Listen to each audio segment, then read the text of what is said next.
कुछ ऐसी चीज है कि एनटीए लगभग लगभग नहीं, हर साल रिपीट कर ही रहा है। एरिया वाले क्वेश्चंस दे ही रहा है, बच्चों को परेशान कर ही रहा है। और ऐसा नहीं कि वो क्वेश्चन नॉर्मल तरीके से नहीं हो जाते, वो हो जाते नॉर्मल तरीके से। मतलब आपने इस तरह के क्वेश्चन देखे हैं, आपने पेपर में देखे होंगे ना कि इस तरह के क्वेश्चन ये एरिया निकालना होता है, हर बार बस थोड़ा बहुत परम्यूटेशन कॉम्बिनेशन चेंज कर देता है, इलिप्स में पैराबोला दे देता है, दो पैराबोला दे देगा, इस तरह के कुछ क्वेश्चन होते हैं। और उसमें हाँ डेफिनेटली हम इंटीग्रेशन वगैरह से आंसर निकाल सकते हैं। हाउएवर उसमें से कई बार क्वेश्चन इस फॉर्मेट में होता है जिसका आंसर भी हमारे पास डायरेक्टली अवेलेबल होता है। तो इनके कुछ वर्जन्स के फॉर्मूले डायरेक्ट अवेलेबल हैं जो मैं आपको लिखवा रहा हूं। आप जानते हैं कि मैं खुद कहता हूं कि हर चीज समझ में आनी चाहिए, सोच के करना चाहिए, प्रॉपरली करना चाहिए। पर जिस तरह से एग्जाम का फॉर्मेट है उसमें अगर आप कुछ आंसर्स याद कर लेंगे तो कोई दिक्कत नहीं होगी। इसलिए मैं ये नहीं चाहता कोई कमेंट में ये लिखे कि मैं वैसे डिराइव कर लूंगा एग्जाम में। भाई कर लो। इस वीडियो का पर्पस डेरिवेशन नहीं है, इस वीडियो का पर्पस कौन से डायरेक्ट फॉर्मेट हमारे पास है जिससे हम एनटीए के एग्जाम में टाइम बचा सकते हैं। चाहे इनफैक्ट एनटीए छोड़िए, जेई एडवांस भी हो तो भी हम समय बचा सकते हैं। तो कुछ फॉर्मेट काफी ज्यादा स्टैंडर्ड है, उनको देख लीजिए, नोट कर लीजिए। तो जैसे सबसे पहला वर्टिकल लाइन वाली लिस्ट होती है, one of the most common है कि ऐसे कोनिक्स को वर्टिकल लाइन से कट करता है और बीच में जो एरिया फंसता है उसको निकालने की कोशिश करता है।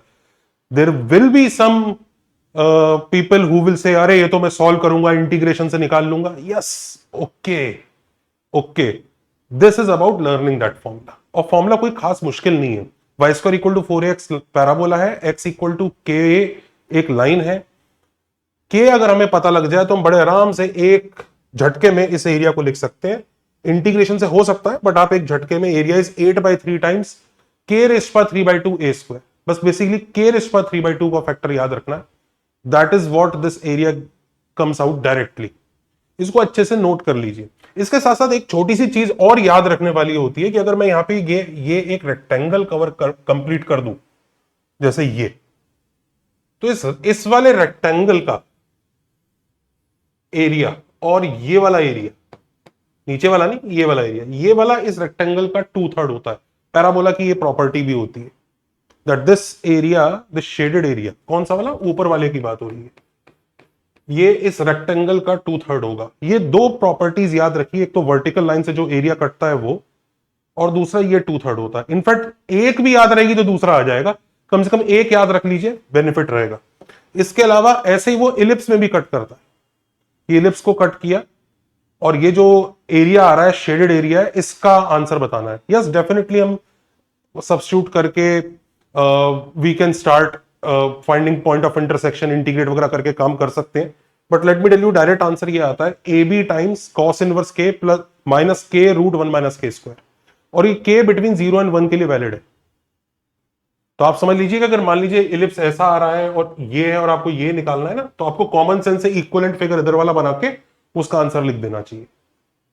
So this is the answer that you should note. इसका काफी एडवांटेज वगैरह हम उठाते हैं। ऐसा ही हाइपरबोला में भी ले लीजिए कि अगर ये हाइपरबोला, इसको x इक्वल टू के से अगर हम लोगों ने इंटरसेक्ट कराया, के इस बार 1 टू इंफिनिटी है, तो ये वाला जो शेडेड एरिया है ये भी बहुत आसान है। दोनों ए बी, बाहर एक फैक्टर आता ही है, ए बी के रूट के square minus 1 minus log of के प्लस रूट के square minus 1। Yes definitely integration से आया है, बट एग्जाम में वो वाला स्टेप भी लिखना, फिर लिमिट्स लगाना, उस सब की भी जरूरत पड़ती नहीं है। जैसे फॉर एग्जाम्पल ये 2026 का ये पीवाईक्यू देख लीजिए, उसने Y square equal to 4x और इस इलिप्स के बीच में जो एरिया एनक्लोज्ड है, इस एरिया के बारे में पूछा है।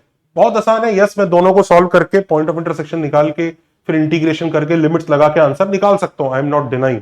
पर मैं डायरेक्टली भी कर सकता हूं। डायरेक्टली करने का तरीका क्या है, ये वर्टिकल लाइन है, इसमें से ये वाला एरिया A1, ये वाला एरिया A2, दोनों A1 और A2 के फॉर्मूले हमें डायरेक्टली याद है और दोनों A1 और A2 का हम फॉर्मूला लगा लेंगे।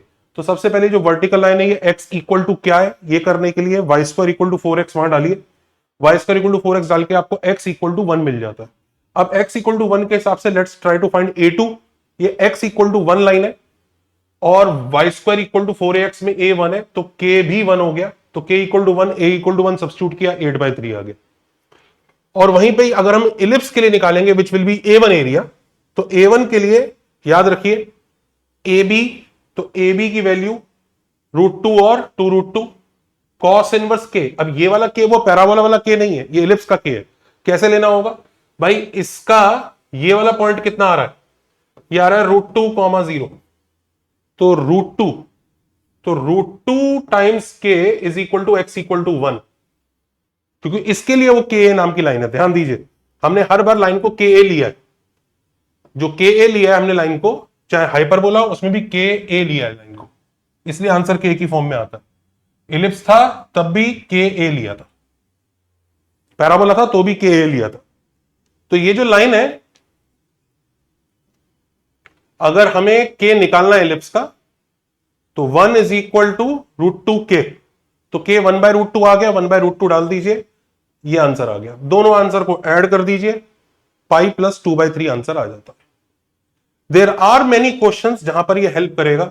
अच्छा, बिटवीन टू वर्टिकल पैराबोलास जिनका वर्टेक्स कॉमन है, जैसे y² इक्वल टू 4x और x² equal to 4by, answer बहुत सिंपल होता है, 16ab/3 डायरेक्ट आंसर आता है, जिसे आप इंटीग्रेट करके भी निकाल सकते हैं। बट अगर आपको याद रहेगा तो बेटर है।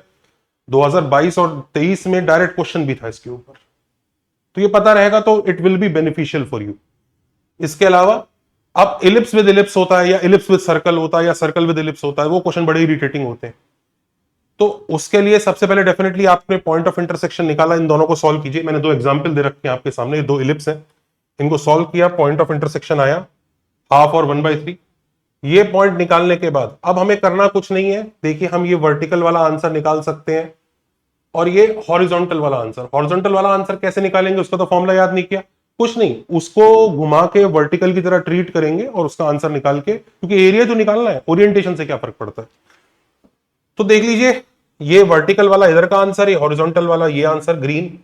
तो पिंक और ग्रीन, पिंक जैसा एक आंसर इधर भी होगा, ग्रीन जैसा एक आंसर इधर भी होगा, और बीच में एक रेक्टेंगल जैसा बनेगा। तो जो आंसर होगा ना वो ऐसा होगा, 1/2 × 1/3 ये वाला एरिया, उसका 4 times plus twice of pink plus twice of green. अब सबसे पहले पिंक वाला एरिया निकाल लेते हैं। कैसे निकालेंगे पिंक वाला एरिया? भाई पिंक वाले एरिया के लिए सबसे पहले वो इलिप्स वाला फॉर्मूला लगेगा, ए बी कॉस इनवर्स के माइनस के रूट 1 - k²। तो ए बी तो अपने को पता ही है। ये पहले बात देखिए, ये वाला कौन सा वाला इलिप्स है? ये वो वाला इलिप्स है जिसका मेजर एक्सिस बड़ा है, ये वाला है। और ये वाला कौन सा इलिप्स है जिसका मेजर एक्सिस छोटा है? तो ये वर्टिकल वाला है। हमें पिंक एरिया वर्टिकल वाले से निकालना होगा, तो वर्टिकल वाले का ए यूज होगा विच इज 1/√2। तो 1/2 इज इक्वल टू के टाइम्स 1/√2, तो के 1/√2 आ गया, तो के को 1/√2 डाल दीजिए, ये आंसर आ गया पिंक एरिया, स्ट्रेट फॉरवर्ड।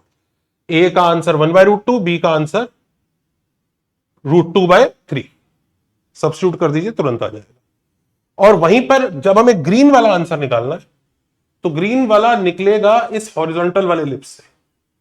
और इसको इस तरह से सोचिए कि पहले तो ए बी मल्टीप्लाई होगा, वो कौन सा वाला इलिप्स था? ये वाला इलिप्स था। ए इज 1, बी इज 2/3√3, मल्टीप्लीकेशन हो गया ग्रीन वाले एरिया के लिए, ए बी। कॉस इनवर्स, यहां के सब्स्टिट्यूट करना है। अब के का आंसर ये कैसे आया मैं आपको बताता हूं। जब आप इलिप्स को ऐसे देखेंगे तो जो आपकी ये वाली लेंथ होगी, ये उसके ए का काम करेगी, विच इज वॉट 2/3√3। तो k times 2/3√3 should be equal to 1/3, क्योंकि आप y इक्वल टू 1/3 को यूज कर रहे हैं। तो k √3/2 आ जाता है, यहां सब्स्टिट्यूट कर दीजिए, आंसर निकाल दीजिए। अगर पैराबोला को कोई टेढ़ा लाइन कट करता है, जैसे ये आपको दिख रहा है डायग्राम, तो एरिया इज, अब जैसे तो y² इक्वल टू 4x के लिए बनाया हुआ है हमने, तो y1 - y2 का cube upon 6 times latus rectum. इसको याद रखने का तरीका एक्चुअली ऐसा है कि अगर कोई भी पैराबोला होगा और उसको एक लाइन कट कर रहा है, तो आप क्या करिए, टेंजेंट एट द वर्टेक्स या उसके पैरेलल कोई लाइन ले लीजिए, और ये जो कॉर्ड बन रही है ना, इसका प्रोजेक्शन मारिए इसमें। ये जो प्रोजेक्शन की लेंथ है जो बहुत आराम से मिल जाती है, उसका cube upon 6 times latus rectum is your answer. जैसे for example look at this question 2024 में PYQ, x equal to y² + 1 और y इक्वल टू 3x - 6 जब इंटरसेक्ट कर रहे हैं, तो जो एरिया इनक्लोज हो रहा है उसका आंसर बताना है। डायग्राम कुछ ऐसा है, इंटीग्रेशन से हो सकता है, बिल्कुल हम डायरेक्ट भी आंसर लिख सकते हैं। जैसे ही मैंने दोनों को सॉल्व करने के लिए x को y प्लस 6/3 डाला, मुझे y में क्वाड्रेटिक मिल गई। और मुझे y में क्वाड्रेटिक ही चाहिए क्योंकि मुझे ये जो प्रोजेक्शन चाहिए ना वो y1 माइनस y2 से ही मिलेगा। y1 minus y2 is my projection. तो y1 माइनस y2 हमने डिफरेंस ऑफ द रूट्स निकाला और सीधा फॉर्मूले में सब्स्टिट्यूट कर दिया, p cube by 6 times latus rectum 1/4। और मैं अज्यूम कर रहा हूं बच्चे इतनी तैयारी ऑलरेडी कर चुके हैं, तो इसके लिए इस फॉर्मूले को भी अच्छे से नोट कर लीजिए, फायदा करेगा। ये तो ऑलरेडी आ भी चुका है। ऑल्सो इलिप्स के अंदर भी कुछ एरियाज होते हैं सर्कल जैसे, जिसके लिए हम अफाइन ट्रांसफॉर्मेशन का यूज करते हैं और हम उससे प्रूव करते हैं। हमारे चैनल पे भी एक लेक्चर है एरियाज का, एरियाज इन इलिप्स का। आई थिंक शायद शाहनवाज सर का है, उस लेक्चर को देख सकते हैं आप। मेंस में मुझे नहीं लगता उसमें उतना ज्यादा डिटेल में आएगा, एडवांस के लिए जरूर देख के जाइए। ये जैसे ये वाला एरिया है, अब अगर ये सर्कल होता ना, सर्कल में क्या आंसर होता, alpha minus beta, alpha minus theta by 2 into A square. बस फर्क क्या है, उसके ए स्क्वायर की जगह यहां ए भी आ जाए।